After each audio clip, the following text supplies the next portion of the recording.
കേരളത്തിലെ അന്തരീക്ഷ താപനില സാധാരണത്തെക്കാൾ ഗണ്യമായിട്ടുള്ള വർധനവ് രേഖപ്പെടുത്തുകയാണ് എന്നുള്ള കാര്യം നമുക്ക് എല്ലാവർക്കും അറിയാം. തുടർച്ചയായി 40 ഡിഗ്രി സെൽഷ്യസിൽ നിന്ന് മുകളിലേക്ക് താപനില തുടർച്ചയായിട്ടുള്ള ദിവസങ്ങളിൽ രേഖപ്പെടുത്തുന്ന പ്രത്യേകമായിട്ടുള്ളൊരു സാഹചര്യം ഉണ്ടായി. ദീർഘകാല വിവരങ്ങൾ ലഭ്യമായിട്ടുള്ള എല്ലാ താപമാപിനികളും സാധാരണത്തെക്കാൾ കൂടിയ താപനിലയാണ് രേഖപ്പെടുത്തിയിട്ടുള്ളത്. കേരളത്തിൻ്റെ ചരിത്രത്തിൽ 2016-ലും 2024-ലും ഉണ്ടായ കാലാവസ്ഥാ വകുപ്പിൻ്റെ ഉഷ്ണതരംഗ മുന്നറിയിപ്പ് വീണ്ടും ഔദ്യോഗികമായി പ്രഖ്യാപിക്കേണ്ടി വന്നൊരു സാഹചര്യം അതുകൊണ്ട് തന്നെ നിലവിൽ വന്നു.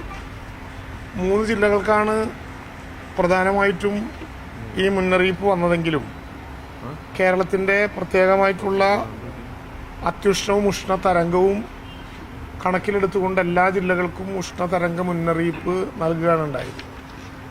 22-23 ദിവസങ്ങളിലെ അപേക്ഷിച്ചുകൊണ്ട് ചൂടിന് നേരിയ കുറവുണ്ട് എന്ന് രേഖപ്പെടുത്തിയിട്ടുണ്ടെങ്കിലും തുടർച്ചയായ ഒരു വരണ്ട ദിനാവസ്ഥ നിലനിൽക്കുന്നത് കൊണ്ട് തന്നെ നമുക്ക് ജാഗ്രത കുറയ്ക്കാനുള്ള ഒരു കാരണവശാലുമുള്ള സമയമായിട്ടില്ല എന്നുള്ളതാണ് നമ്മൾ കാണുന്ന ഏറ്റവും പ്രധാനപ്പെട്ട കാര്യം.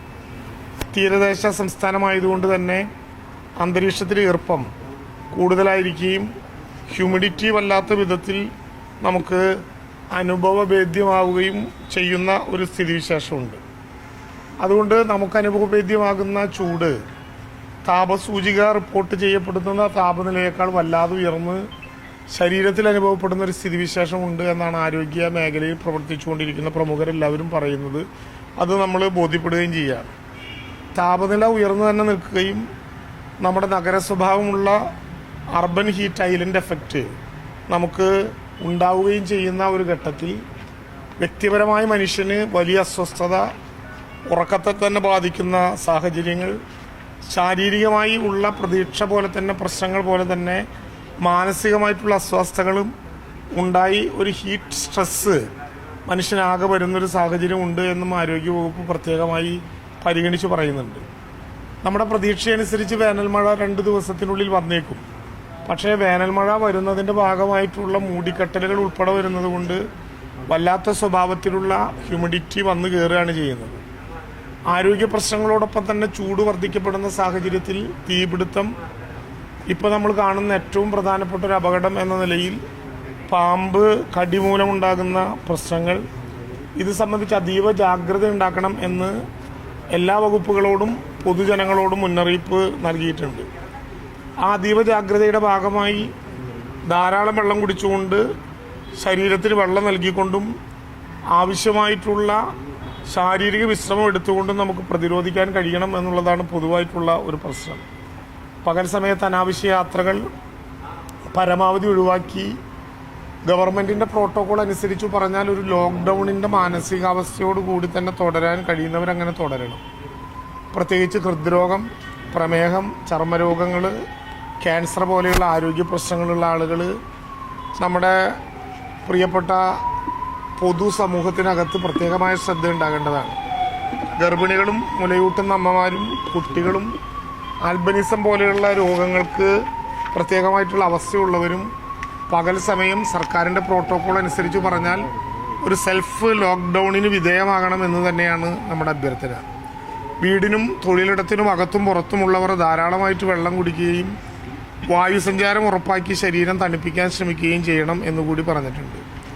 നമ്മുടെ ആരോഗ്യ മേഖലയുമായി ബന്ധപ്പെട്ട് 108 ആംബുലൻസുകൾ പൂർണ്ണമായിട്ടും പാമ്പുകടി ഉൾപ്പെടെയുള്ള പ്രശ്നങ്ങളുണ്ടായാൽ ആൻറ്റിവനം ലഭ്യമാകുന്ന ആശുപത്രികളുടെ തന്നെ പേരുകൾ ലഭ്യമാക്കി അങ്ങോട്ട് ആളുകളെ കൊണ്ടുപോകാനുള്ള പ്രത്യേകമായിട്ടുള്ള സമയം ഉണ്ടാക്കണം എന്നും പറഞ്ഞിട്ടുണ്ട്.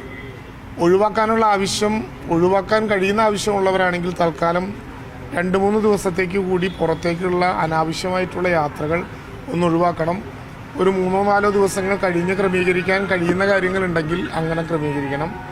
അഥവാ ഒരു രക്ഷയുമില്ല പുറത്തിറങ്ങണം എന്ന് തോന്നുന്നവർ പരമാവധി ശരീരത്തിൽ ഈ ചൂട് തട്ടാതിരിക്കാൻ, പ്രത്യേകിച്ച് ഡയറക്റ്റ് ഹീറ്റ് വരാതിരിക്കാൻ കൊടകൾ, നിർബന്ധമായും പാദരക്ഷകൾ, സൺഗ്ലാസ് പോലെയുള്ള കാര്യങ്ങൾ, അയഞ്ഞ കോട്ടൺ വസ്ത്രങ്ങൾ എന്നിവ ധരിച്ചു പോകണം എന്ന് തന്നെയാണ് പറഞ്ഞിട്ടുള്ളത്.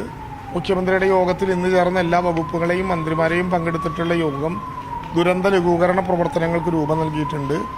പ്രധാനമായിട്ടും ചില വകുപ്പുകളെ ഇക്കാര്യത്തിൽ പ്രത്യേകമായ ചുമതല നൽകിയിട്ടുണ്ട്.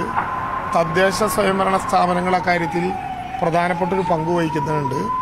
ലോക്കൽ ഹീറ്റ് ആക്ഷൻ പ്ലാനുകൾ തയ്യാറാക്കാനുള്ള ചുമതല തദ്ദേശ സ്വയംഭരണ സ്ഥാപനങ്ങൾക്ക് നൽകിയിട്ടുണ്ട്. ഇതിനായി ജില്ലാ ദുരന്ത നിവാരണ അതോറിറ്റികളുടെ സാമ്പത്തികവും സാങ്കേതികവുമായിട്ടുള്ള സഹായങ്ങൾ ഉറപ്പിക്കണം എന്ന് പറഞ്ഞിട്ടുണ്ട്.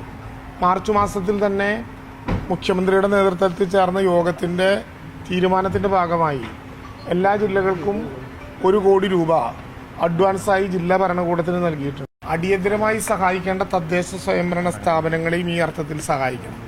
പൊതുവായി മാധ്യമപ്രവർത്തകർ ഉൾപ്പെടെ പൊതുജനങ്ങളാകെ നമ്മുടെ മുമ്പിലുണ്ടാകുന്ന ഇത്തരത്തിലുള്ള ഏതെങ്കിലും വിധത്തിലുള്ള ഉഷ്ണ തരംഗവുമായി ബന്ധപ്പെട്ട പ്രശ്നങ്ങളിൽ വളരെ ഗൗരവമായിട്ടുള്ള മുന്നറിയിപ്പുകൾ ഉണ്ടാകണം. ഒരു പ്രതിസന്ധിയും ഇല്ലാത്ത വിധത്തിൽ കൊണ്ടുപോകാൻ നമുക്ക് കഴിയണം.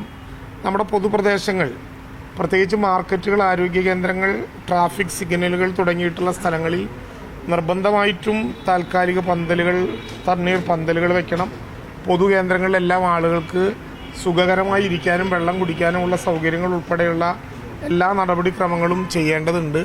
എല്ലാ വകുപ്പുകളോടും, പ്രത്യേകിച്ച് തദ്ദേശ സ്വയംഭരണ വകുപ്പ്, മൃഗസംരക്ഷണ, കൃഷി വകുപ്പുകൾ, labour department, police, water authority, അങ്ങനെ പ്രധാനമായിട്ടും ഈ പ്രവർത്തനത്തിൽ ഏർപ്പെടേണ്ട വകുപ്പുകളെല്ലാം പ്രത്യേകമായിട്ടുള്ള ആക്ഷൻ പ്ലാൻ തയ്യാറാക്കിയിട്ടുണ്ട്.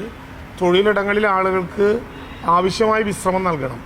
ഇനി യൂണിഫോം ധരിച്ചുകൊണ്ടുള്ള തൊഴിലെടുക്കുന്ന ആളുകൾക്ക്, പോലീസ് ഒഴികെ പ്രത്യേകിച്ച് സ്ഥാപനങ്ങളിലൊക്കെ തൊഴിലെടുക്കുന്ന ആളുകൾക്ക് യൂണിഫോം കോഡ് ഒഴിവാക്കാൻ കഴിയുന്ന സാഹചര്യം ഉണ്ടെങ്കിൽ അത് ഒഴിവാക്കാൻ ബന്ധപ്പെട്ട സ്ഥാപനങ്ങളിലെ ഉടമകളുമായി ബന്ധപ്പെട്ട് ഒരു പ്രവർത്തനം നടത്തണം എന്നും പറഞ്ഞിട്ടുണ്ട്.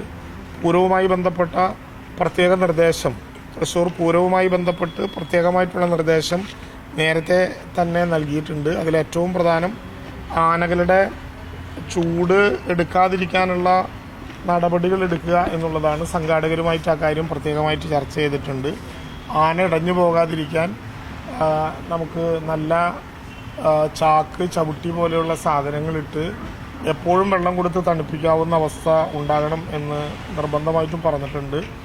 നമുക്ക് ആരോഗ്യവകുപ്പിനെ ഉപയോഗിച്ചുകൊണ്ട് എമർജൻസി ഹീറ്റ് കിയോസ്കുകൾ എല്ലാ പ്രദേശത്തും പ്രത്യേകമായിട്ട് കൊണ്ടുവരണം എന്ന് തീരുമാനിച്ചിട്ടുണ്ട്. പൂരവുമായി ബന്ധപ്പെട്ടും ആവശ്യമായിട്ടുള്ള നല്ല നിർദ്ദേശങ്ങൾ ബന്ധപ്പെട്ട എല്ലാവർക്കും കൊടുത്തിട്ടുണ്ട്. ആ വിധത്തിലാണ് ഇന്ന് മുഖ്യമന്ത്രിയുടെ നേതൃത്വത്തിൽ ചേർന്ന അവലോകന യോഗത്തിൻ്റെ നിർദ്ദേശം. അതുകൊണ്ട് 2 ദിവസങ്ങൾ കൂടി കഠിനമായിട്ടുള്ള ചൂടും ഹ്യൂമിഡിറ്റിയും ഉണ്ടാകും എന്ന പൊതുധാരണ ആളുകളുടെ മുമ്പിൽ ഉണ്ടാകണം എന്ന വിധത്തിലാണ് കണ്ടിട്ടുള്ളത്. നാളെ ഈ പൂരത്തിനൊക്കെ ഒത്തിരി ആളുകൾ വരാനുള്ള സാധ്യതയുണ്ട്. അതും നല്ല വെയിലുള്ള സമയമായിരിക്കും. അപ്പോൾ ഈ കാഷ്വാലിറ്റീസൊക്കെ അത്തരത്തിൽ കാണുന്നുണ്ടോ, കണക്കൂട്ടുന്നുണ്ടോ? അല്ല, തീർച്ചയായിട്ടും അങ്ങനെ ഒരു കാര്യം കൂടി മന്ത്രിമാരുടെ നേതൃത്വത്തിൽ കൂടിയാലോചിച്ച യോഗവും ഇന്ന് മുഖ്യമന്ത്രിയുടെ നേതൃത്വത്തിൽ കൂടിയാലോചിച്ച യോഗവും ഇടുകയുണ്ടായി. അതുകൊണ്ട് വെള്ളം കുടിക്കാവുന്ന കേന്ദ്രങ്ങൾ കൂടുതലുണ്ടാകണം. ആരോഗ്യവകുപ്പിൻ്റെ ഹീറ്റ് ക്ലിനിക്കുകൾ ആരംഭിക്കണം. എല്ലായിടത്തും ചികിത്സ നൽകാനുള്ള സൗകര്യം ഉണ്ടാകണം. സാധാരണത്തേതിൽ നിന്ന് വ്യത്യസ്തമായി കൂടുതൽ സ്ട്രക്ചറുകൾ ഉൾപ്പെടെ കരുതണം. ഒരു പ്രശ്നമുള്ളത്, സാധാരണ തലചുറ്റി വീഴുന്ന ആളുകളെ എടുക്കാൻ വേണ്ടിയിട്ടുള്ള വളണ്ടിയേഴ്സ് ആ സ്ട്രക്ചറിൽ കൊണ്ടുപോകും. ഇപ്പോൾ ഈ ചൂട് ആ വളണ്ടിയേഴ്സിനെയും ബാധിക്കും. അതുകൊണ്ട് പരമാവധി ആളുകൾ അഡ്ജസ്റ്റ് ചെയ്തും പരമാവധി തലയിലേക്ക് ചൂടിറങ്ങാത്ത വിധത്തിൽ ക്രമീകരിച്ചും ആ പ്രവർത്തനങ്ങളുമായി മുന്നോട്ട് കൊണ്ടുപോകാം. എത്രത്തോളം ഉയരും എന്നുള്ളതാണ് ഒരു കണക്കെന്തെങ്കിലും? ഞാനത് പറഞ്ഞ് 23, 24 തീയതികളേക്കാൾ കുറച്ച് കുറഞ്ഞ സാഹചര്യം ഉണ്ടായിട്ടുണ്ട്. ഉഷ്ണ തരംഗത്തിൻ്റെ മുന്നറിയിപ്പ് മറികടക്കാനുള്ള തീയതിയായിട്ടില്ല. 27-ാം തീയതിയാണ് ഒരു വേനൽ മഴ പൊതുവെ കേരളം IMDയുടെ നിർദ്ദേശപ്രകാരം പ്രതീക്ഷിക്കുന്നത്. അതുവരെ ഈ താപനില ഉണ്ടാകും എന്ന ധാരണയോടുകൂടി നല്ല തയ്യാറെടുപ്പുകൾ ഉണ്ടാകും.